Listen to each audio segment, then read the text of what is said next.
참석하신 여러분을 환영하고 사랑하고 축복합니다. 아멘. 드디어 성경 66권을 한 권씩 봐서 마지막 요한계시록까지 왔습니다. 수고하셨습니다. 아멘. 하다 보니까 되네요. 하다 보니까 아멘. 우리가 창세기도 그냥 1시간에 걸쳐서 했고 또 뭐 출애굽기 다 이렇게 거의 1시간 분량으로 해서 66권까지 이제 마무리되었는데 여러분 이렇게 한번 듣고 나서 성경을 읽으면요 느낌이 틀려집니다. 그래서 이제 다음 주 수요일 날 뭘 할까 고민하다가 이미 정해놨습니다. 52주에 걸쳐서 기도가 무엇인가를 할 거예요. 50일. 근데 기도가 뭔가를 하려고 그러는데 우리는 금요 기도회 대신에 성경 금요 나만의 주석 만들기 하잖아요. 그러니까 우리 교회 기도가 좀 약해요. 그래서 어떻게 할 생각이냐? 기도가 뭔지를 수요일 날 한 30분 정도 설교를 하고 나머지 20분 동안은 계속 찬양하고 그 오늘 본문을 두고 기도하고 찬양하고 그거 한 걸 한 20분 동안 할 거예요.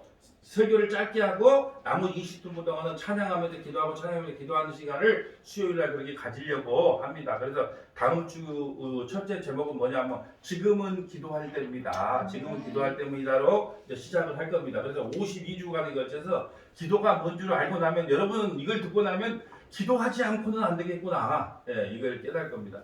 원래 제가 고민을 좀 했어요. 금요일 날 금요 이게 성경 공부 대신 기도회를 해야 되나 막 이런 고민을 했는데 이왕 시작한 걸 멈출 수가 없기 때문에 이게 수요일 날 이게 끝났기 때문에 수요일 날 설교는 25분 30분 나머지 한 20분은 찬송하면서 기도하자.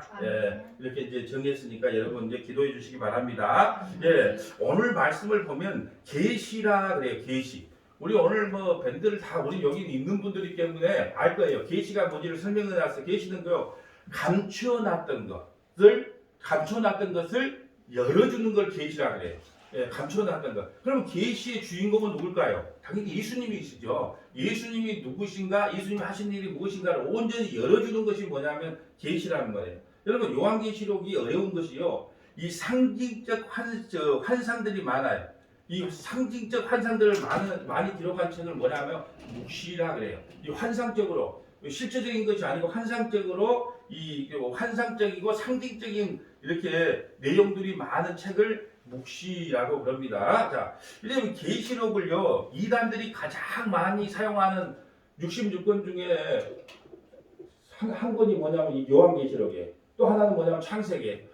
그러니까 이단들이 66권 중에 뭘 가장 많이 이용하냐면 창세기하고 요한계시록이에요. 그래서 제가 요한계시록을요 그때 당시 우리가 신땡땡이에 너무 많은 성도들이 다 중직자들이 다 넘어가서 내가 너무 안타까워서 성도들이 미혹당하는 모습을 보고 제가 직접 집필을 했어요. 뭐냐? 장로교 요한계시록 어떻게 해석할 것인가?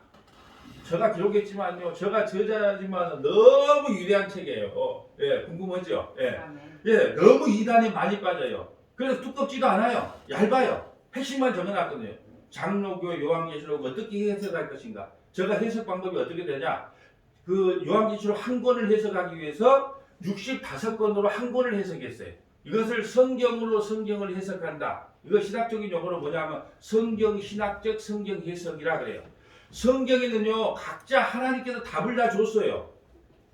이걸 구약과 신약을 연결하면 이걸 통전적이라 그러거든요. 구약과 신약을 연결하면 답이 없는 게 없어요. 이번 주일에 우리가 영과 진리로 예배하는데 이미 사마리아 여인은요 영과 진리로 예배한다는 게 무엇인 줄 알아요. 근데 지금 예수님이 누군지 몰랐기 때문에 예수님이 오시면 영과 진리로 예배한다는 걸 사마리아인은 알고 있더라고요. 근데 그 예수 앞에 있는 분이 예수라는 걸 모르는 것뿐이란 말이에요. 이만큼 영과 진리로 예배한다는 것도 구약 성경에 다 예언이 되어 있단 말이에요. 그것을 그냥 풀어서 설명해 주는 것이 바로 사마리아 여인 사건인 것처럼 성경 65권으로 한 권을 해석했단 말이에요. 그러니까 여러분 궁금하면 사서 보시면 근데 너무 요약이 잘 돼 있어요. 그러니까 절대로 그걸 읽고 나면 신땡땡에 빠질 염려가 없어서 제가 그걸 출판을 했단 말이에요. 여러분 이 요한계시록을 해석하려면요 제가 간단하게 어떻게 해석해야 되는가를 5개로 요약을 해 5가지로 한번 요약을 해볼게요. 이 요한계시록을 해석하려면 어떻게 해석해야 되냐면 첫째는 문자적 의미가 아니고 상징적 의미로 해석해야 된다는 거예요. 이걸 문자적 의미로 해석하면 해석될 수가 없어요. 그러니까 이걸 상징적 해석을 해야 된다는 거예요. 용이 뭔가, 짐승이 뭔가 이런 상징적 해석을 해야 되는데 막 문자로 갖다 대요. 아마겟돈 전쟁이니까 뭐 핵전쟁이다 쓸데없는 소리를 하고 있는 거예요. 지금 우리나라 세대주의에 빠진 목사들이요, 우리나라에 한 80% 됩니다. 그러니까 그것을 다 어떤 역사하고 연결을 하려 그래. 아, 지금 핵정적이 곧 일어난다니까 이건 나팔지향 몇 번째다. 그렇게 말하면 여러분들이 뭐라고요? 큰일 났다. 나팔지향 몇 번째 일어났다 그래야 됩니까? 헛소리하고 있네 그래야 됩니까? 헛소리란 말이에요. 헛소리. 그런데 그걸 다 역사하고 연결하려고 한단 말이에요. 이것을 문자적으로 해석하면 안 되고 어떻게 해라? 상징적으로 해석을 해야 된다. 두 번째는 어떻게 해야 되냐면 저자의 의도에 집중해서 해석해야. 저자의 의도. 무슨 말이냐면 10불이 뭔가 뭐 7불이 뭔가 이거 신경 쓸 필요가 없다는 거예요. 왜? 아, 10불 짐승, 또 거기 선지자 이렇게 나오면 아, 나쁜 놈, 하나님을 대적하는 자. 짐승 그러면 좋게 들려요, 나쁘게 들려요? 나쁜 놈. 그런데 이것을 저자 뭐 10불이니 7불이니 이런 거 신경 쓰지 말고 이 저자가 이걸 왜 기록했을까라고 생각하면서 이걸 하면 된단 말이에요. 막 거기다가 막 그냥 10불이 뭔가 또 나라 찾아보고 뭐 찾아보면 내가 설명을 해드릴게요. 근데 그렇게 해석을 하게 되면 복잡해지니까 언젠가는 우리가 영적인 전쟁이 일어나서 나쁜 적그리스도하고 우리가 성도하고 한판 붙게 되구나. 이렇게만 생각하시면 된다라는 거예요. 세 번째는 뭐냐면 그 재앙이 3번 나와요. 인재양, 대접재앙, 나팔재앙. 그런데 이게 중요한 거예요. 인재양, 나팔재앙, 대접재앙 3가지가 나온단 말이에요. 인재양, 대접재앙, 나팔재앙 이게 순서대로 나오는데 무슨 말이냐면 다시 설명하면 인재양, 대접재앙, 나팔재앙의 순서가. 그런데 이것이 따로따로 인재양 다음에 그 다음에 대접재앙 다음에 나팔재앙이 나타난다 이렇게 해석을 하면 안 된다는 거예요. 무슨 말이냐? 한꺼번에 인재양, 나팔재앙, 대접재앙은 시간차에 의해서 그 재앙이 나타난 게 아니고 한꺼번에 그냥 나타났단 말이야. 인재양, 나팔재앙, 대접재앙, 나팔재앙 한꺼번에 그냥. 그런데 우리 인간의 눈은 2개예요. 그러니까 한꺼번에 못 봐요. 그러니까 내가 또 보매 이렇게 성경에 계속 또 보매가 나오는 거. 왜? 한꺼번에 일어났대요. 그 재앙이 한꺼번에. 그러니까 역사적으로 이걸 맞추려고 그러면 안 된다는 의미예요. 한꺼번에 나타나는데 보세요. 이렇게 이게 한꺼번에 나타났어요. 이게 또 인재양, 대접재앙, 나팔재앙 한꺼번에 나타났어요. 근데 우리가 지금 어디를 보고 있어요? 인재양밖에 못 보잖아요. 여기 보면 대접재앙밖에 못 해요. 근데 또 보매 있단 말이에요. 근데 이걸 따로따로 이거 끝나니까 이거 나타나고 이거 끝나니까 이거 나타났다고 생각을 하는 거예요. 그러니까 해석이 안 되는 거예요. 이건 한꺼번에 나타난 사건이다. 근데 우리 눈에는 몇 개다? 2개밖에 안 되니까 또 보매가 나타난 거다. 뭐 이해 못해도 할 수 없으니까 그런가 보다 하고 그냥 넘어갔어요. 이걸 다 이해할 수는 없으니까. 예.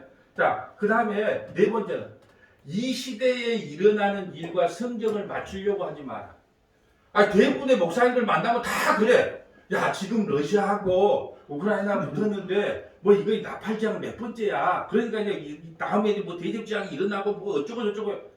절대로 이 시대하고 이 시대에 나타나는 현상하고 이 성경하고 깨맞추려고 그러면 안 된다는 거예요. 이걸 무슨 주의? 세대주의라 그래요.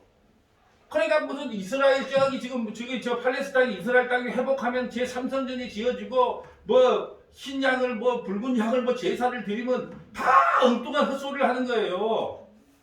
이스라엘은 끝났어요. 이스라엘은 광야 교회, 자기 백성이라는 교회를 설명하기 위해서 약한 나라 하나를 들어서 사용했을 것 뿐이다. 이제 끝났다. 그러니까 절대로 뭐 전쟁 아니라 전쟁 할아버지가 나타나도 역사하고 이 성경하고 맞추려고 하면 안 된다. 그렇게 맞추려고 하면 이 목사님이 세대주의에 빠져 있구나. 이렇게 생각하시면 돼요. 마지막 5번째. 요한계시록은 두려움의 책이 아니고 승리의 책이에요. 요한계시록처럼요, 여러분 환난 맞을 때 너희는 반드시 승리한다. 너희는 반드시 승리한다. 이긴다. 이거 기쁜 소식이에요. 두려운 소식이에요. 근데 다 요한계시록 잘못 해석하면 큰일 나. 그럼 요한계시록 해석하지 말란 말이에요. 그래도 뭐 칼빈은 뭐 4장까지밖에 안 했어. 그렇게 위험한 책이야. 위험한 책이 무슨 위험한 책이에요? 얼마나 기쁨의 책인데요. 요한계시록은 두려움의 책이 아니에요. 주님이 함께하는 교회는 반드시 승리하거나 할렐루야 아멘. 그래서 그 고난 가운데 이기려고 이 책을 준 거예요. 그러니까 읽으면 읽을수록 힘이 나고 막 영원히 소생돼야 맞는 게 요한계시록인데 한 번 많은 사람들이 이걸로 겁을 줘서 잘못 풀면 큰일 난다. 뭐 어쩐다 겁을 줘. 전혀 그거 아닙니다. 자, 여러분 오늘은 핵심만 이야기할 거예요. 왜냐면 이걸 만약에 요한계시록 1장부터 22장까지 다 했다. 다음 주 수요일로 안 나옵니다. 이제 지금 힘들다. 그러니까 가장 핵심만 이야기를 할 테니까 여러분이 잘 들어주시기 바랍니다. 계시록에서 제일 많이 반복되는 말은 내가 보니예요. 내가 보니가 몇 번? 54번 나와요. 내가 보니. 왜 내가 보니냐 하면 아까 또 이렇게 생각해 보세요. 여러분 인재양, 대접재양, 나팔재양이 순서대로 이 성경에 기록되어 있는데 순서가 아니라 한꺼번에 동시에 나타났단 말이에요. 그 재앙이. 그런데 우리는요. 눈은 두 개밖에 없으니까 내가 보매. 왜 자꾸 눈을 돌려야 되잖아요. 우리는 뒤에가 눈이 없기 때문에 이것이 그래도 54번이나 나와요. 54번. 자, 다시 설명하면 임재양, 나팔재양, 대접재양은 순차적으로 이루어진 사건이 아니고 한꺼번에 이루어진 사건인데 인간의 눈은 한계가 있기 때문에 고개를 돌려서 보야 돼요. 그래서 내가 보니예요. 그렇기 때문에 전쟁이나 기근이나 쓰나미가 오면 이것은 몇 번째 재앙이다 이렇게 해석하는 것은 모두가 엉터리라는 거예요. 다시 설명합니다. 핵전쟁이 지금 곧 일어나려고 지금 예를 쓰잖아요. 그러니까 나팔재앙 몇 번째다. 그러니까 겁을 주면 여러분이 뭐라고 하라고요? 헛소리. 자, 일본에 쓰나미가 일어났다. 이거 지금 인장 몇 번째다 이렇게 말하면 뭔 소리 한다고? 헛소리. 앞에다가 헛소리 다음에 개소리까지 붙여주세요. 제가 책임질게요. 그거 아니에요. 성경 그렇게 해석하면 절대 안 되는 거예요. 그거 있을 수가 없는 해석이에요. 어떻게 그 현상하고 성경하고 비춥니까? 그게 사람들이 막 몇 번째 재앙이 막 두려움에 떨어. 전도하기는 좋아요. 지금 핵전쟁이 날라는데 예수 안 믿고 죽으면 지옥 간다. 전도하기는 좋아. 전도하기는 좋다고 성경을 거짓말로 말하면 안 된다는 거예요. 전도 안 돼도 괜찮으니까. 하나님은 그걸 기뻐한다는 거예요. 여러분 계시록의 배경은요. 사도 요한이 밤모섬에 유배당해서 하나님께서 환상을 보여주신 거예요. 밤모섬에 유배당해서 보내준 거예요. 그러니까 뭐 호텔방에서 하나님께서 계시를 열어준 게 아니고 고난 중에 환난 중에 밤모섬은요. 뱀들의 섬에 얼마나 독사들이 많은지 그 유배당에 있었단 말이에요. 근데 하나님이 환상으로 보여줬어요. 자, 요한계시록 1장 9절 볼까요? 이제 찾아봐야 돼요. 자, 이제 정신이 좀 이제 오락가락 갈 겁니다. 자, 계시록 1장 9절 봅니다. 나 요한은 너희의 형제요 예수의 환난과 나라와 참에 동참하는 자라. 하나님의 말씀과 예수를 증언함으로 말미암아 밤모섬의 섬에서 밤모섬에 놀러 간 게 아니고 유배당에 갔어요. 주의 날에 내가 성령에 감동되어 내 뒤에 나는 나팔 소리 같은 큰 음성을 들으니 이르되 내가 보는 것을 두루마리에 써서 에베소, 서무나, 버가도, 도아니아, 사대, 빌라델피아, 라오디게아 등 7교회에 보내라. 여러분 여기서 7교회라고 보내라고 편지를 쓰라고 이제 보내주기 환상으로 7이라고 하는 것은 성경의 완전 숫자예요. 완전 숫자뿐 아니라 전체를 나타내요. 7이라고 하는 것. 몇 번 날 완성돼요? 7절 완성돼. 완성수, 전체를 상징한단 말이에요. 그러면 이것은 우리 현재에 남아있는 2000년 후에 있는 서머나 교회에게도 해당되는 편지라는 뜻이에요. 그때 교회로 끝나는 게 아니고 그러니까 2000년 전에 지금 우리한테 전해주는 현재 우리한테까지 와는 모든 교회를 대표하는 것이 7교회다. 그런데 여러분 보세요. 우리 옛날에 김난희 권사님 한번 이런 질문을 한 것 같아요. 뭐 숫자에 대한 이야기를 했던가 하여튼 뭔 이야기를 한 것 같아요. 그래서 숫자에 대해서 정의를 내려준 거 있는데 다 잊어버렸을 거예요. 나만 기억해. 근데 보세요. 이 성경을 이해하려면 숫자에도 그 어떤 복음의 의미가 있어요. 그걸 설명했잖아요. 이런 무슨 수? 하나님의 한 분이다. 하나님의 수가 1이에요. 2는 중인수. 반드시 중인이 2사람이 있어야지 중인 2사람 없으면 안 돼. 중인수. 3은요. 삼위일체.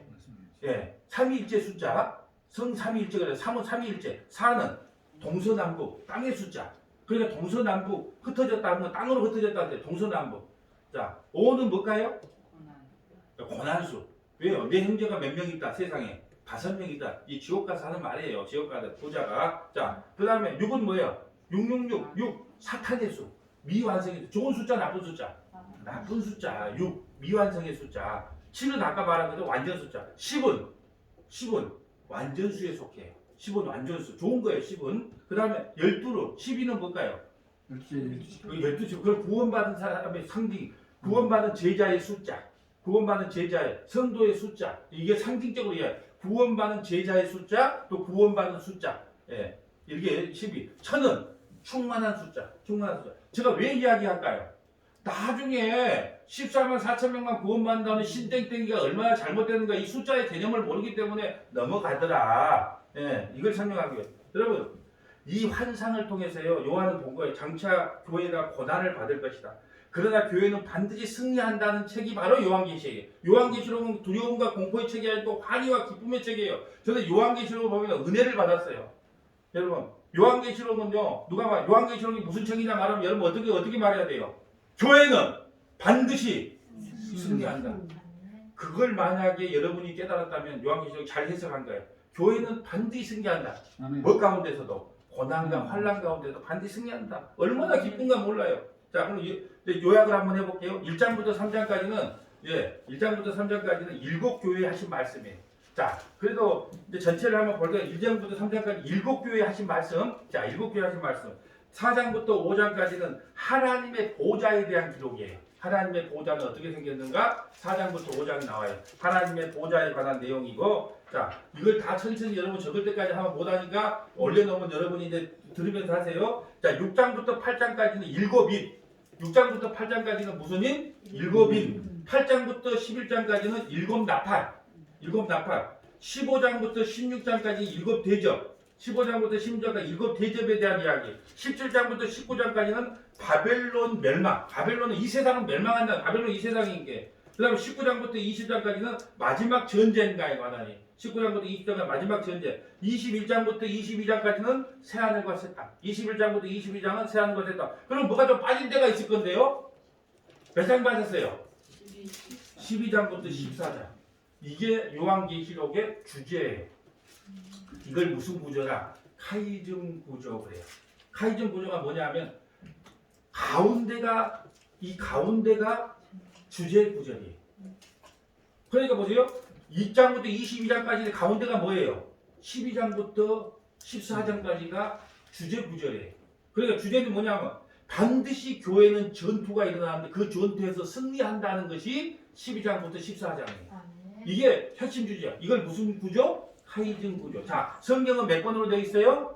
66권으로 되어 있어요. 그러면 성경의 주제가 뭘까요? 가운데 시편, 잠언, 전도서, 아가서. 이 가운데가 왜냐면 여러분 보세요. 시편은 뭐예요? 성도의 본분은 뭐다? 찬양하는 거다.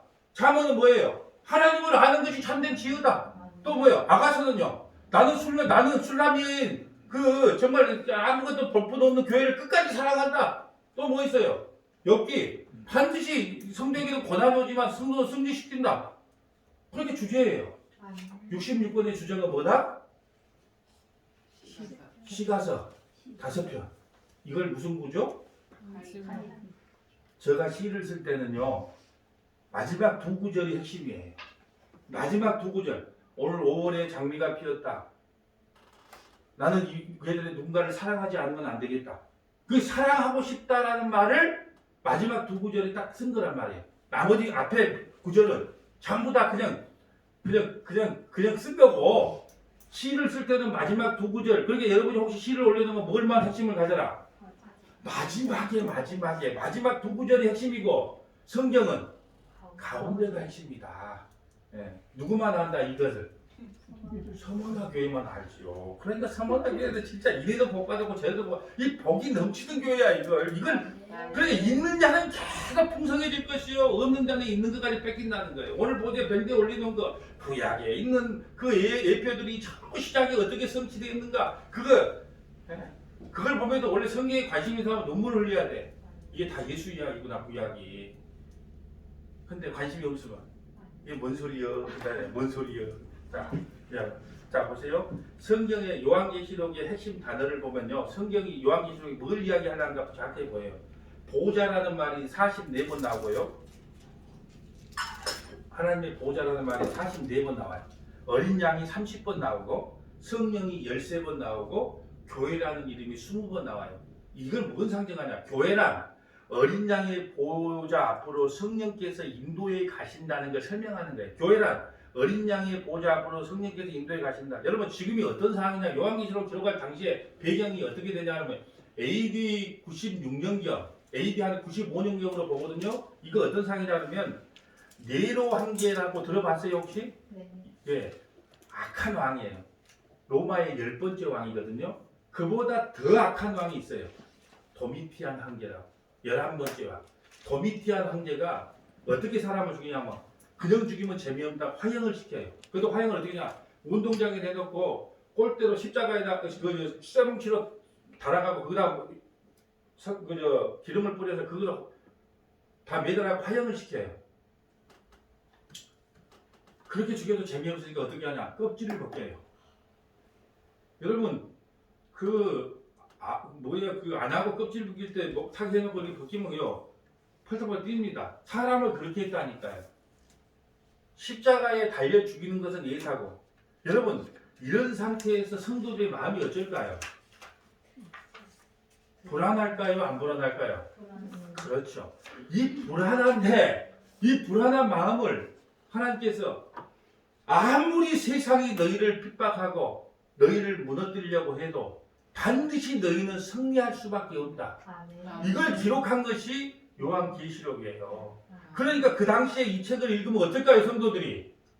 지금 우리는 수요일에 오고 싶으면 오고 안 오고 싶으면 안 와.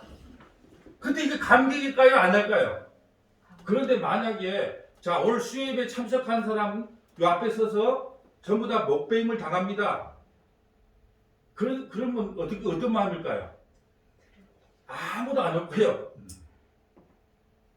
지금 그런 상황에서 이 책을 기록했다. 도미티아 황제 때 최악의 왕이었대, 황제일 때.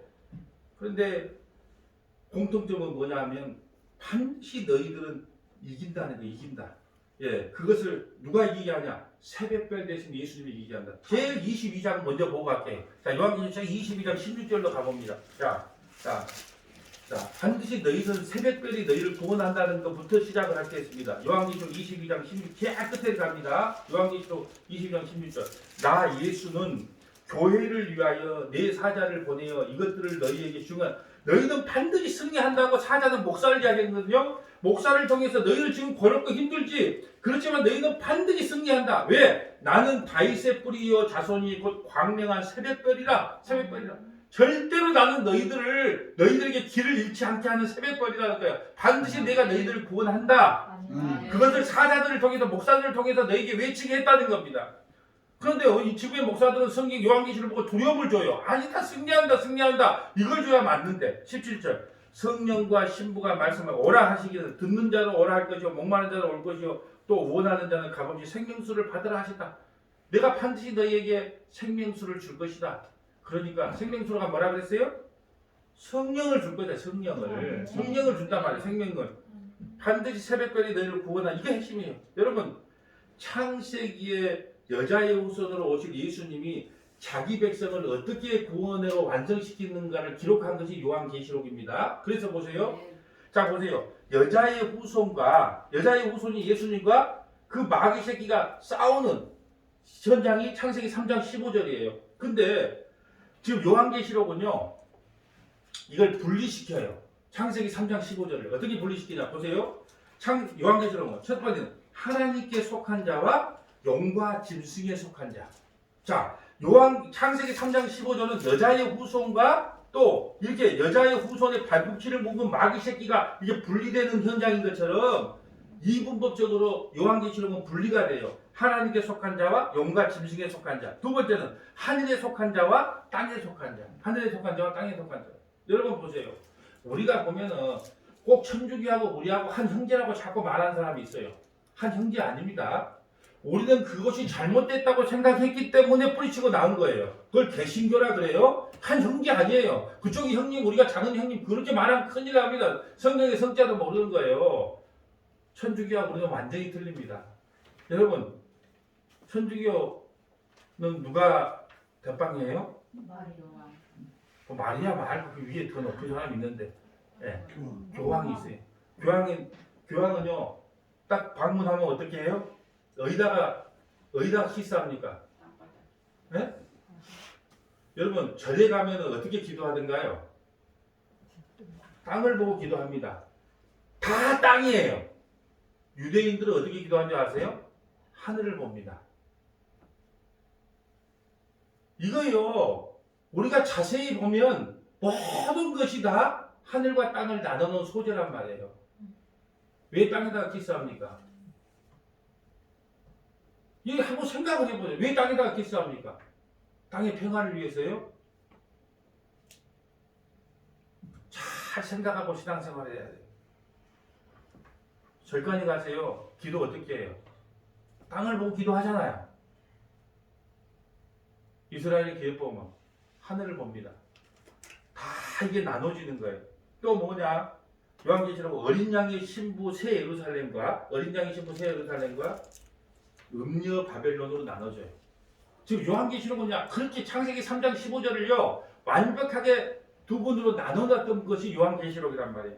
자, 요한계시록 21장 6절 볼까요? 요한계시록 21장 6절. 자, 중요한 부분만 찾고 갑니다. 요한계시록 21장. 또 내게 말씀하 이루었도다. 나는 알파와 오메가요. 처음과 마지막이라. 나가 생명수 생물을 목마른 자에게 값없이 주리라. 생명수 생물을 목마른 자에게 가볍게 누구에게 줄 거예요? 사마리아 여인. 목말라 하는 사람에게 줬잖아요. 사마리아 자기 백성에게 줬단 말이에요. 이기는 자는 이것을 상속으로. 그러니까 성경의 요한계시록이 7교회에게 공통적으로 나오는 말이 뭐예요? 이기는 자는 상속을 받는. 이기는 자는. 나는 그의 하나님이 되고 그는 내 아들이 됐다. 그래서 하나님을 우리는 뭐라 불러요? 아버지라고 불러요. 여러분, 하나님을 아버지라고 부르는 특권이요, 이거 얼마나 위대한 겁니까? 그래서 하나님은 우리한테 져줄 수밖에 없어. 이방원이하고 태조 이성계하고 싸워요. 이성계가 힘이 없어서 이방원이한테 져줬습니까? 아들이니까 져주는 거예요. 그러면 양녕대군이 아버지 이방원이한테 대항을 해요. 그럼 양녕대군을 죽여도 시행차는데 차마 자기 자신이니까 못 죽이고 충령이한테 넘겨주잖아요. 왜 져준가요? 그러면은 그 왕비가 이야기하잖아요. 뭐라고 이야기해요? 너가 아버지는 절대로 너를 죽이지 못한다. 왜? 아들이니까. 사랑은요, 내리사랑이에요. 그걸 하나님의 약점이 뭔 줄 아세요? 사랑이 너무 크다는 거예요. 그래서 자기 새끼들을 아무리 큰 잘못을 해도 예수 피로 덮어버리고 구원시키는 거예요. 아멘. 그 사랑을 좀 아시기를 축복합니다. 아멘. 여러분, 그리고 7교회가 나오는데 우리가 서문화교회를 살피고 싶지는 않아요. 요건 에베소 교회는 초대교회를 상징하고 서문화교회는 순교시대를 상징해요. 순교시대는 지나갔어요, 이미. 마지막 우리가 살고 있는 교회를 무슨 시대냐면 라오디게아 교회라 그래요. 우리가 지금 마지막 살고 있는, 근데 우리 마지막 살고 있는 라오디게아 교회, 지금 우리가 살고 있는 교회 7번째 교회라 그러거든요. 지금 이 시대의 마지막 교회를 라오디게아 교회라는데, 그 우리 지금 현재 대한민국 전 세계 교회의 모습이 이 라오디게아 교회에 딱 담겨 있어요. 한번 볼까요? 요한계시록 3장 14절 가보세요. 요한계시록 3장 14절. 지금 딱 우리 현대 교회를 상징하는 거예요, 라오디게아 교회가. 서머나교에서 지나갔어요. 우리 예수 믿는다고 안 죽여요. 그러니까 지나갔고, 요한계시록 3장 14절 가고 라오디게아 교회. 라오디게아 교회 사자에게 목사에게 편지하는 거예요. 아멘이여 충성되고 참된 증인이시여 하나님의 창조의 근본이니가 이르시되. 자, 여러분 보세요. 그래서 목사를 이렇게 가서 대표 기도를 장로님들 하실 때, 여러분, 주의 사자 목사님 맞는 말이에요, 틀린 말이에요? 성경대로예요. 주의 종이란 말은 누가 써요? 당사자가 쓰는 말이에요. 그 영어 정리도 다시 해야 돼요.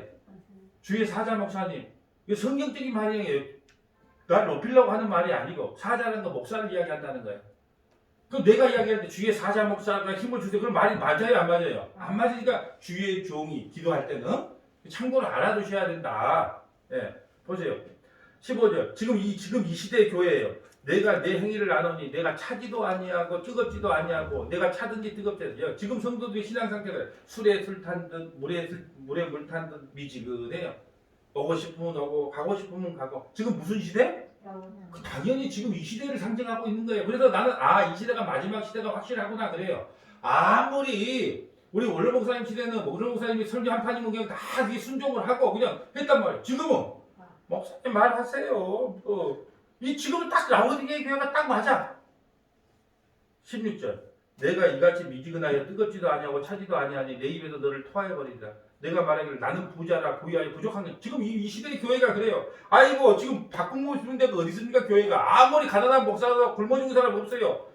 예? 어디서 목사를 먹사라 그러겠습니까? 먹을 거 주면 막 달려간다고 먹사라 그래요. 나는 부자라 부유하여 부족한 것이 없다. 예. 그런데 하나님의 평가는 뭐냐? 내 공고한 것과 가련한 것과 가난한 것과 눈먼 것과 벌거벗은 것을 알지 못한다. 현재 교회가 이런단 말이야. 교회가 마지막 7번째 교회가 현재 교회인데 나는 부족한 게 없어. 부족하고 풍부하고 부족하다. 근데 주님은 뭐라 그래요? 너는 공부하고 가난하고 눈 먹고 벌거벗었다. 여러분 우리 교회는 부족함이 없어요. 완전한 시스템을 다 갖고 있어요. 영화관도 있어요. 카페도 있어요. 탁구장도 있어요. 수영장도 있어요. 교육관도 있어요. 우리 교회는 완벽해요. 그래서 부유하여 부족함이 없어요. 주님의 평가는 뭐라고요? 깔딱 벗었다. 깔딱 벗었는데도 부끄러움을 모르는 교회가 오늘날 교회다라는 것이 라오디게아 교회예요. 교회도 이제 교회 여러분 예배당이나 교회 건물이 지금 희망이 있다고 생각하세요? 교회에 있는 우리는 하나님이 이끌고 가니까 우리한테는 소망이 끝까지 있어요.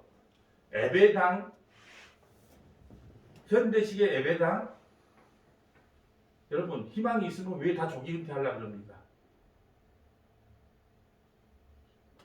이제 마지막 시대는요, 이 벌거벗은 것이 그냥 드러나게 돼 있습니다. 이게 사실이에요. 왜? 이게 마지막 시대니까. 그리고 보세요. 18절. 내가 너를 권하노니 하나님께서 우리에게 권한대요. 내게도 불로 연단한 금을 사서 부유하게 하고 흰 옷을 사서 입어 벌거벗은 수치를 보이지 않게 하고 안약을 사서 눈에 발라보게 하라. 눈을 열어주시고 귀를 열어주시고 마음의 문을 열어주셔서 이 시대를 보게 해주시옵소서. 지금 이 시대는 보지 못하는 소경이란 말이에요. 소경. 무릇 내가 사랑하는 자를 책망하여 징계하노니. 여러분 어떤 사람을 책망한다 그래요? 사랑하는 자. 그러므로 내가 열심히 내라 회개하라. 볼지어다 내가 문 밖에서 두드려니. 여러분 이거 예수 안 믿는 사람 세상 전도하는데 만약 문 밖에 두드리니까 문을 열어줘야 주님도가 들어간다. 생만의 말이에요. 성경은 세상 사람한테 기록한 게 아니에요. 자기 백성에게 기록했는데 지금의 교회가 어떤다는 거예요. 예수님을 문 밖에 쫓아내놓고 예수님이 들어가고 싶어도 못 들어오게 막았다는 거예요. 이것은 불신자에게 전도용으로 쓰라는 성경 구절이 아니고 내가 문 밖에서 두드리니 복음이 없는 교회라는 말이에요. 누구든지 내 음성을 듣고 문을 열면 내가 그에로 들어가 그가 듣고 먹고 마시고 싶다. 그런데 문을 안 열어줘. 문을 안 열어준다는 게 뭐예요? 복음을 전하지 않는다는 게. 예수가 주인인 교회가 문을 닫아버리고 자기네들끼리 모여서 잔치를 벌이고 있단 말이에요. 무슨 교회가? 라오디게아 교회가 7번째가 무슨 교회라고요? 마지막 이 시대의 교회를 상징하는 거예요. 이제 다 왔습니다. 이제 다 왔어요. 21절. 이기는 그에게는 내가 내 보좌에 앉게 하여 주기를 내가 이기고 아버지 보좌에 함께 앉게 하리라. 22절. 귀 있는 자는 한 구절도 안 긋고 7교회마다 다 이야기해요. 귀 있는 자는 성령이 교회들에게 하시는 말씀을 귀가 열리지 않으면요 서문화 교회 메시지는 결코 알아들을 수가 없어요. 네. 여러분 한번 말해봅시다. 우리 교회 2만 명이 모였습니다. 여러분 교회가 2만 명이 너무 많습니다. 그래서 교회를 50군데로 분리해서 다 개척을 시키려고 합니다. 막 세상에서 박수를 쳐요. 저런 목사 없다. 그런데 하나 물어봅시다. 그게 복음입니까? 사람들은요 지금 귀가 막혀가지고 그게 세상으로부터 환호받을 수도 있어요. 2만 명의 교회를 다 분리 개척했으니까 참 인격적인 분이야. 근데 그게 복음입니까? 복음 아니잖아요. 그냥 자기에게 목회관이 그러니까 다 분리시켜요. 칭찬받을 만한 일이긴 한데 그걸 복음이 아니잖아요. 근데 저런 교회를 닮아가야 된다고 생각을 해요.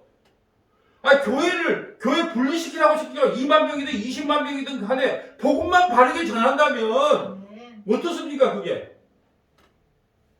그런데 세상에서 분리시켜서 그 많은 2만 명을 다 분리시키고 그렇게 했다는 걸 자랑 삼아서 저런 교회를 본받아야 될 교회라고 그렇게 설명을 하면요 사람들은 그게 딱 맞는 줄 알아.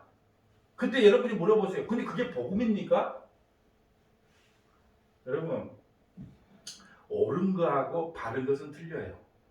그 옳은 일입니다. 그러나 바른 것은 아니에요. 바른 것은 예수밖에 없습니다. 복음밖에 없는 거예요. 아무리 외쳐도 복음을 듣지 않고 우리 교회 건물 좀 보소. 우리 부자지요. 자기 교회를 자랑해요. 이게 마지막 7번째 교회의 모습이에요. 여러분 보세요. 우리는 교회 세습하지 않았습니다. 할렐루야. 이게 복음이에요? 그걸 자랑한다니까요. 우리는 재정이 투명합니다. 할렐루야 아멘. 아 이걸 자랑해요. 근데 성도들은요. 딱 그 투명하고 참 좋은 교회네. 뭐가 좋아요 그게? 교회 투명하고 복음 안 된다면 그게 좋습니까? 세습 안 해요. 그거 복음 안 된다면 그게 좋습니까? 근데 뭔가 내가 참 이런 말씀 드리기 죄송하지만 성도들은 교회 올 때 그 좋은 뇌를 냉장고에다 좀 넣어놓고 오는가 봐요. 그럼 교회 가면 집에 가면 다시 넣는가 봐. 아니 우리 목사님 참 금소예요. 그래서 고무신만 신고 다녀. 그런데 흰색 고무신. 그거 복음입니까? 근데 그런 걸 자랑해요.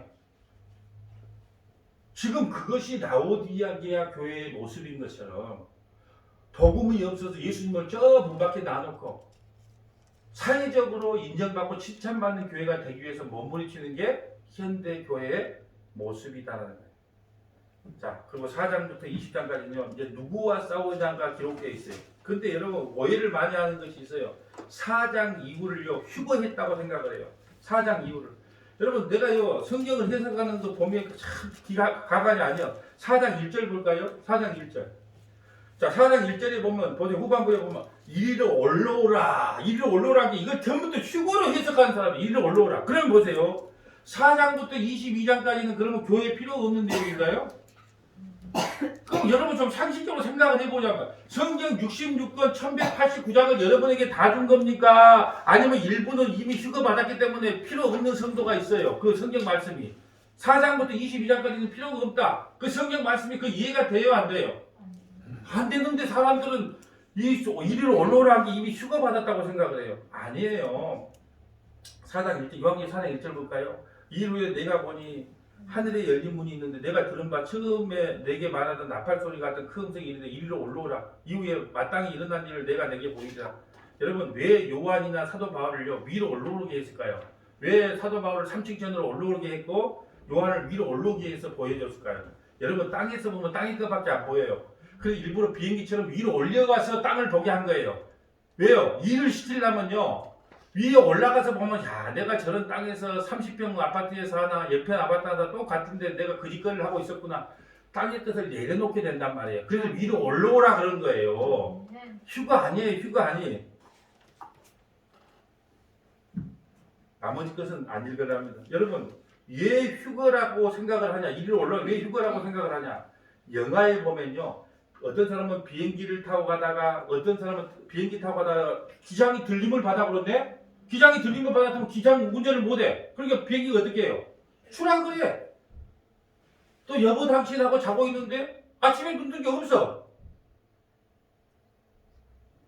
그러니까 이게 아이고 당신은 들림 받고 나는 못 받았네요. 막 영화에서 울어. 휴가 못 받았다고. 그걸 너무 많이 받기 때문에 문제예요. 여러분 휴거 이거 영화에서 나오는 말이에요.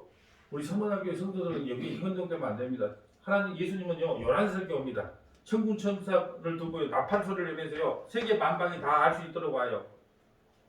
그래서 자기 백성을 다 골라냅니다. 그러니까 제발 뭐 휴거네 뭐네 이런 데 속지 말라는 거예요. 그리고 이제 14만 4천 명 이단들이 쓰는 14만 4천 명에 대해서 살펴볼래요. 14만 4천 명은 성경에 2번 나와요. 요한계시록에. 몇 장 나올까요? 여기서 알면은 다음 주 수요일에 나올 수 있는 특권을 드리겠습니다. 자, 7장하고 7장 14장 나와요. 자, 7장과 14장이 나오는데 딱 14만 4천 명이 2번 나와요. 근데 7장에 나오는 14만 4천 명은 이 땅에서 구원받기로 작정된 교회, 다시 말해 전투하고 있는 교회를 상징하고 요한계시록 14장에 나오는 14만 4천 명은 이미 구원받는 성도들을 상징해요. 한번 볼까요? 자, 요한계시록 7장, 자, 4절 볼까요? 자, 요한계시록 7장 4절 봅니다. 7장 4절. 내가 인침을 받은 자의 수를 들으니 이스라엘 자손의 각 지파 중에서, 여러분, 각 지파 중에서 인침을 받은 자 14만 4천 명이라. 그러니까, 어디에서 각 지파에서 빼낸다는 것은 어디서 빼낸다는 거예요? 교회 안에서, 교회 온다고 다 구원받는 게 아니라는 거예요. 예배당 안에서 뽑아요. 몇 명을? 14만 4천 명을. 그런 뜻이에요. 그리고 5절 봅니다. 5절 봅니다. 유다 지파 중에서 인침을 받은 1만 2천, 루벤 지파 1만 2천, 아셀 지파 1만 2천 쭉 나오죠? 자, 시몬 지파 1만 2천. 자, 여러분 이것은 민수기에 보면요. 20세 이상 군사를 실 때, 여기 군사를 뽑을 20세 이상 남자들 숫자를 세놓은 거예요. 그것을 60만 3,550명으로 실체지만 여기서 14만 4천 명이라는 것은요. 이 땅에 아직 구원받지 못하고 이 땅에서 실제적으로 전투를 하고 있는 교회란 말이에요. 그래서 전투하는 교회란 말이에요. 이 땅의 성도들은 지금 아직도 뭐 하고 있어야 돼요? 우리 사탄마귀와 싸우고 있잖아요. 오늘 교회 갈까 말까 싸우고 있잖아요. 그래서 이 전투하는 교회를 상징하는 거란 말이에요. 이 7장에 나온 14만 4천 명은. 그런데 보세요. 뒤에 보세요. 만약에 14만 4천 명이 상징 숫자가 아니라면 구절을 한번 보면 알아요. 구절 봅니다. 14만 4천 명이 상징적인 숫자지 꼭 14만 4천 명만 구원받는 게 아니에요. 보세요. 2일 후에, 2일이 지나간 후에 내가 보니 각 나라와 족속과 방언과 아무리 능히 셀 수 없는 큰 무리가 나와 흰 옷을 입고 손에 정력갑을 들고 보좌 앞에 어린 양 앞에서 큰 무리가 흰 옷을 입고 나온대요. 그러니까 14만 4천 명은 뭘 밖에 없어요. 상징적이란 말이에요. 왜? 뒤에 큰 무리가 있어요. 이미 어디서 구원받은 14만 4천 명 하늘에서 구원받은 큰 무리가 그 위에 보이더라는 거예요. 그러니까 여러분 이렇게 생각합시다. 14만 4천 명은 뭐냐 하면 지금 창세기부터 지금까지 오고 다시 올 모든 사람들, 구원받기로 작정된 생명책이 기록된 모든 사람들을 상징적으로 몇 명이라 그랬다? 14만 4천 명이라 그랬다. 10위는 뭐요? 12지파. 10위는 12사도, 거박이. 그 다음에 1000은 충만한 숫자. 그러니까 신땡땡이처럼 14만 4천 명, 이미 14만 4천 명 넘었어요. 그러니까 지금은 또 뭐라 그런 줄 아세요? 거기에 또 진짜로 구원받을 그 물머리, 그 사람들이 또 따로 있다고 이야기를 해요. 계속 말이 바뀐단 말이에요. 우리는 14만 4천 명 뭐라고 한다고요? 오고 오는 세대 중에 생명책에 기록된 모든 성도들의 숫자를 상징적으로 몇 명이라고 한다? 14만 4천 명이라고 한다. 요한계시록 14장 1절 볼까요? 자, 요한계시록 14장 1절 가보세요. 자, 보라 어린 양이 시온산은 이미 새 예루살렘에 섰다는 거예요. 그가 함께 14만 4천 명이 있는데 그들은 이마에 어린 양의 이름과 그 아버지 이름이 쓴 것이다. 내가 하늘에서 나는 소리를 들으니 많은 물소리가 이미 구원받은 성도예요. 3절에 봅니다. 보좌 앞과 네 생물과 장로들이 새 노래를 부르죠. 하나님 나라 가면 새 노래를 불러요. 땅에 속량받은 14만 4천 명 밖에 이 노래를 부르죠. 이미 요한계시록 14장은 어디에 있는 성도들? 하나님 나라에 가서 구원받는 성도들이 그게 있다는 거예요. 14장은. 그게 이렇게 생각하면 돼요. 7장은 아직도 이 땅에서 전투하는 교회라고 한다면 14장은요. 이미 구원받은 성도들을 상징하고 있다. 그러니까 신땡땡이처럼 14만 4천 명만 구원받는다면 여러분 권사님들은 어떻게 얘기해라?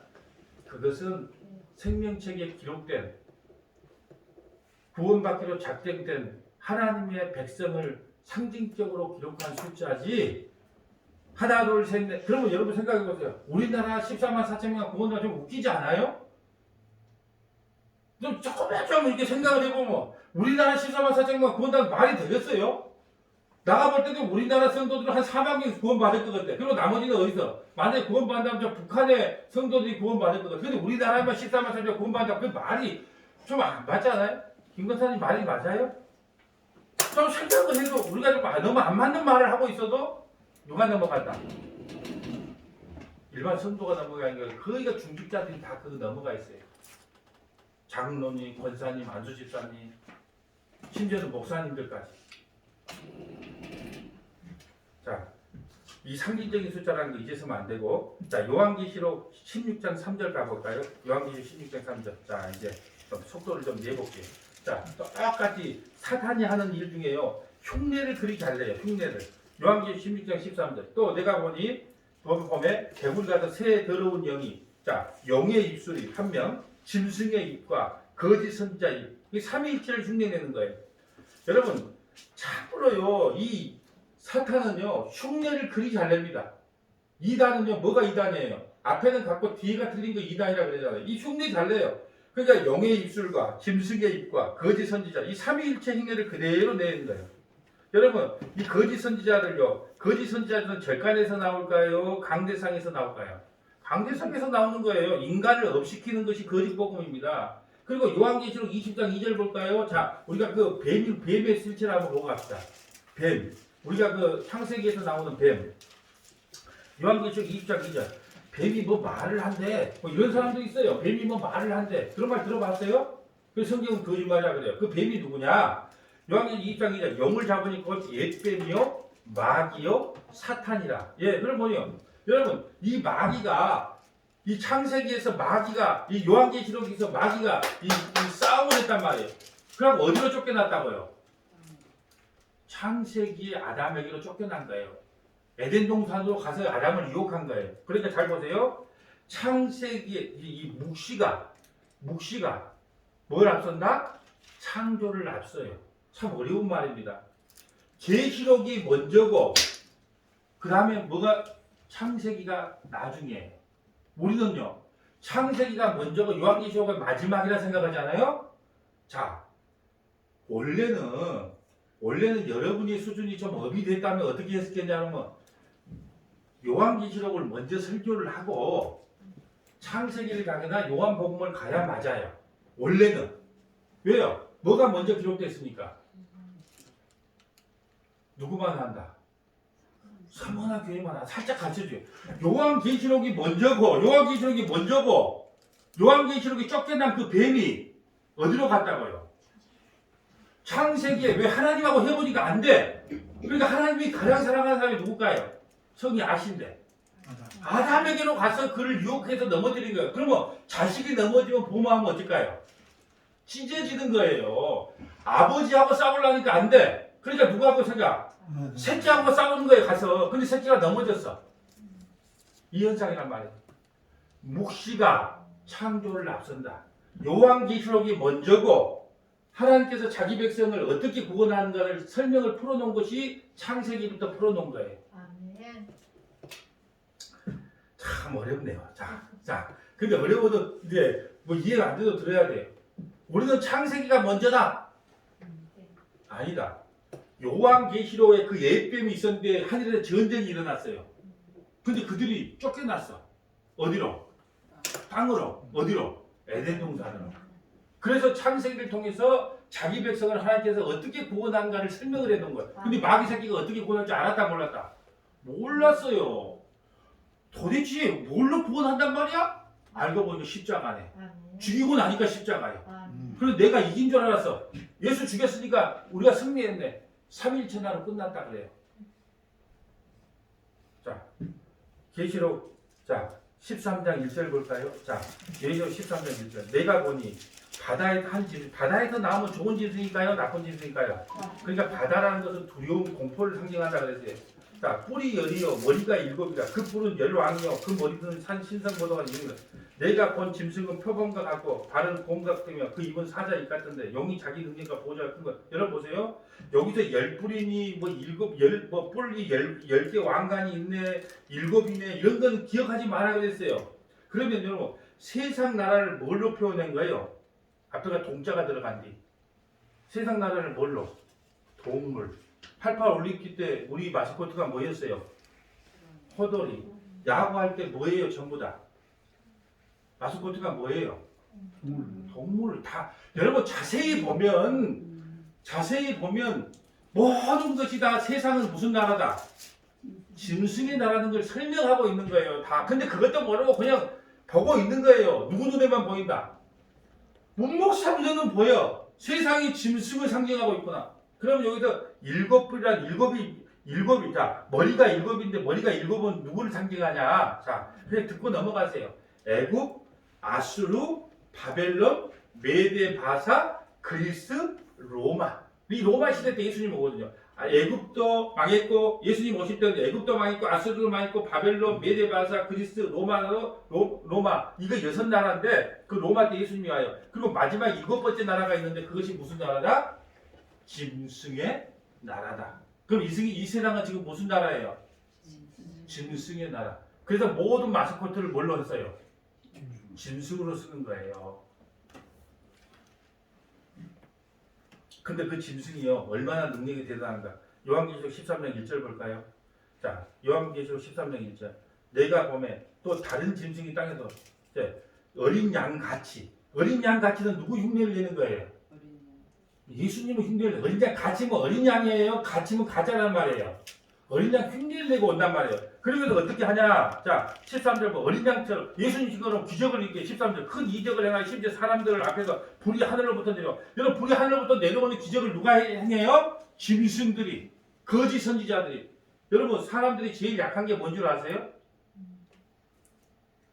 기적, 이적, 신비에. 이걸 누가 일으킨다고요? 짐승이 일으키요. 짐승이. 성도는 뭘 좋아하고? 말씀을 좋아하고. 세상 짐승들은 기적을 좋아한다. 이걸 이제서는 아니 되옵니다. 마마. 예. 자, 또, 자, 18절 봅니다. 요한계시록 13장 18절. 666 볼게요. 666. 자, 요한계시록 13장 18절. 너무 할 말이 많은데, 자, 지혜가 여기 있으니 총명한 자는 그 짐승의 수를 세어보라. 사람의 수는 666. 여러분, 요 666 바코드 코로나 백신을 맞으면 어디 간다? 지옥 간다. 참 가까워. 여러분 그런 소리 안 들었어요? 2000년대가 들어오니까 바코드니 뭐든 컴퓨터니 해가지고 이 뭐 바코드를 받거나 뭐 베레칩을 받으면 다 지옥 간다. 여러분 이 십자가를 모독하는 행위예요. 목사들이 근데 그런다니까 베레칩 받으면 어디 간다? 그럼 하나 물어봅시다. 예수님의 십자가의 능력이 베레칩만 못합니까? 666 바코드만 못합니까? 코로나 백신만 못합니까? 십자가를 모독해도 그렇게 모독한단 말이에요. 이것은요 666은 짐승의 수는요 777과 대조해서 사탄의 수를 기록한 거예요. 7별, 7등대, 7눈, 7뿔 이런 것 다 777이거든요. 777은 뭐예요? 완전한 숫자를 상징하는 거예요. 구원의 숫자를 상징해서 사탄의 수는요 666이라고 하는 거예요. 여러분 누가요 여러분에게 정말로 누가 뭐 베레칩 받으면 지옥 가네 뭐 저 666 바코드를 뭐 받으면 지옥 가네 그러면 여러분이 뭐라고요? 아 그럼 받으면 안 되겠네 그렇게 해야 됩니까? 십자가의 능력이 그 베레칩만 못합니까? 그런 예수를 왜 믿습니까? 이렇게 하셔야 돼요. 그런데 심지어는 목사라는 분들이 그렇게 외치고 있어요. 그러니까 이 시대가 무슨 교회? 라오디게아 교회가 되는 겁니다. 그리고 요한계시록 16장 16절 봅니다. 아마겟돈 전쟁 나옵니다. 아마겟돈. 아마겟돈. 게돈을 모으러 간 아마겟돈 봅니다. 요한계시록 16장 16절. 새 영이 힘을 이어로 아마겟돈이라 하는 곳에 왕들이 모여. 아마겟돈. 또 아마겟돈 그러니까 보세요. 야, 핵전쟁이 곧 난다. 그것이 아마겟돈 전쟁이다. 왜냐? 영화를 봤거든 또. 아마겟돈 해갖고. 그래갖고 저기 행성이 날아오는데 어때? 빨리 사람을 보내갖고 거기다가 핵무기를 해가지고 오기 전에 폭발을 아마겟돈. 다 영화. 그럼 아마겟돈 전쟁은 무슨 전쟁일까요? 세상에서 가장 치열했고 가장 힘들었던 전투가 있었으니 그것이 바로 아마겟돈 전쟁이었으니 아마겟돈 전쟁은 바로 십자가에서 예수님이 죽으신 전투였더라. 아멘. 아마겟돈 전쟁이 무슨 전쟁이요? 십자가에서 예수님이 죽으신 전쟁이 무슨 전쟁? 아마겟돈 전쟁이에요. 무슨 뭐 핵전쟁 그런 소리 좀 제발 덕분에 서머나교회 믿음의 권속들이요. 아마겟돈 전쟁이 뭐 핵무기 전쟁이네 마지막 뭐 3차 대전이네 그러면 여러분이 뭐라고 이야기하라고요? 가르쳐 주세요. 십자가에서 승리하는 마지막 전쟁이 아마겟돈 전쟁이다. 한번 보고 아니 여러분이 찾으려면 힘드니까 누가복음 22장 43절이 이 전쟁이에요. 누가복음 22장 43절 천사가 하늘로부터 예수께 나와 힘을 다하더라. 예수께서 힘쓰고 예수 더욱 간절히 기도하니 땀이 땅에 떨어지는 핏방울 이 핏방울이 떨어지고 기도하는 전쟁이에요. 무슨 말? 그 십자가를 지게 해달라고 영적인 전쟁을 하는 장소가 어느냐? 십자가란 말이에요. 그게 아마겟돈 전쟁이에요. 아마겟돈 전쟁. 여러분 그 아마겟돈 전쟁은 십자가에서 영적인 전투를 통해서 자기 백성을 구원하고 부활시키는 전투가 무슨 전투? 아마겟돈 전투. 아마겟돈 전투. 여러분 진짜 이 짧은 시간에 많이 배우고 가네. 누가 아마겟돈 전쟁 지금 곧 또 써먹을 때 또 오네. 러시아가 지금 뭐 중국이 또 지금 아주 뭐 핵을 갖다가 몇 개를 갖다가 또 뭐 보유를 하네. 어제가 또 TV 좀 나오더라. 또 이것도 써먹을 아주 좋은 전쟁이 나와요. 그러면 곧 아마겟돈 전쟁, 3차 전쟁이 어디서 일어나네 어쩌네 그러면 여러분이 뭐라고요? 이미 아마겟돈 전쟁은 전 인류에서 한 번 전쟁이 일어났다. 그것이 바로 십자가에서 자기 백성을 구원하는 영적인 전투를 상징하는 것을 무슨 전투라 한다? 아마겟돈 전투라 한다. 자, 이제 마무리를 하려고 그래요. 우리가 이 땅에서 힘들고 어려워도 왜 천국을 가야 되냐? 천국이 어떤 곳인지를 알아야 이 밤에 나와서 소망을 가지고 갈 거 아닙니까? 요한계시록 21장 3절 봐봅니다.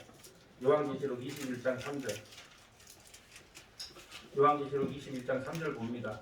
내가 들으니 보좌에서 큰 음성이 나더이르되 보라 하나님의 장막이 사람들과 함께 있으며 하나님이 그들과 함께 계시니 그들은 하나님의 백성이 되고 하나님은 친히 그들과 함께 계셔 이미 이제 우리 구원받은 상태예요. 모든 눈물을 그 눈에서 닦아주시며 다시는 사망이 없고 애통하는 것이나 곡하는 것이나 아픈 곳이 다시 있지 아니하리니 저 것이 다 지나갔음이로다. 아멘. 여러분 이거 하나 보고 사는 거예요. 아멘. 이거 하나 보고 아픈 것이 다시 없어요. 또 내게 말씀하시되 이루었도다. 나는 알파와 오메가의 처음이요 마지막이요. 내가 생명수 생물을 목마른 자의 값없이 주리라. 이기는 자는 이것을 상속으로 받다. 어디는요? 하나님 나라를. 그러므로 우리는 반드시 승리한다. 요한계시록 17장 14절 볼까요? 요한계시록 17장 14절. 자, 요한계시록 17장 14절. 그들이 어린 양과 더불어 싸우려니 어린 양은 만주의 주시요 만왕의 왕이심으로 그들을 이기실 터이요.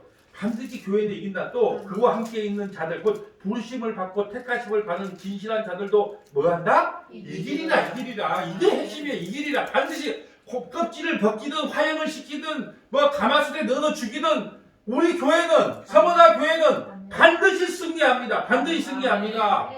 이것이 요한계시록을 우리에게 주신 목적이란 말이에요. 아멘. 여러분 말씀을 정리합니다. 서머나 교회는 이 세상의 모든 교회는 예수 그리스도를 통하여 반드시 이기고 승리합니다. 아멘. 이 은혜가 우리 모두에게 있기를 축복합니다. 아멘. 거룩하신 하나님